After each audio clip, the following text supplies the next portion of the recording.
Hey there. I wanted to talk a little bit about temporary buy downs.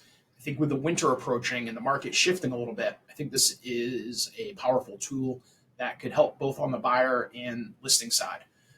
As a listing agent, if you're out there marketing, that the seller's willing to pay for the temporary buy down for the buyer, it's going to make that house a little more affordable. And then on the buyer side too, it's something to keep in mind. Now, this isn't going to work in every market. If we're talking about a property, say in Portland, South Portland, Scarborough, where there's still really low inventory and still a lot of multiple offers, probably not going to be a great option.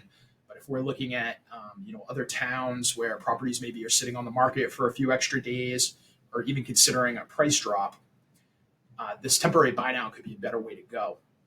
For instance, on the listing side, if you were talking about dropping the price $10,000 to make it look a little more attractive, that from a monthly payment standpoint, it's only about $65 or $70 a month.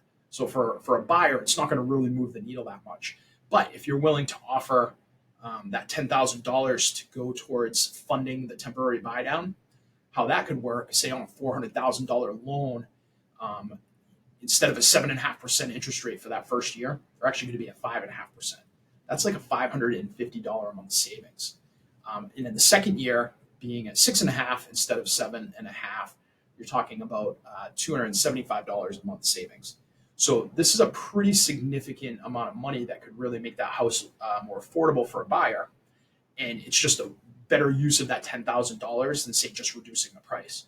On the buyer side, say you are looking at a property that has been on the market, maybe instead of going in under asking, ask the seller to fund that for you, go in at full price, or maybe even go in a little bit above. But it's just a great way, it's a great tool to make the housing a little more affordable.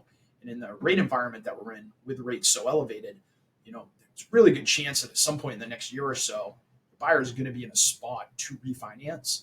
So this is a great way to kind of bridge that gap. Get them into a house now, it's a little more affordable, and then a year or two down the road, once rates have come down and we can refinance them, they're going to be in a better spot. So if you'd like more information on this, let me know. I do think this is going to be a great tool. Again, not going to work in every single market that's out there, but in an area where houses are sitting on the market a little bit longer, or if you're considering a price reduction, I think this could be a good alternative.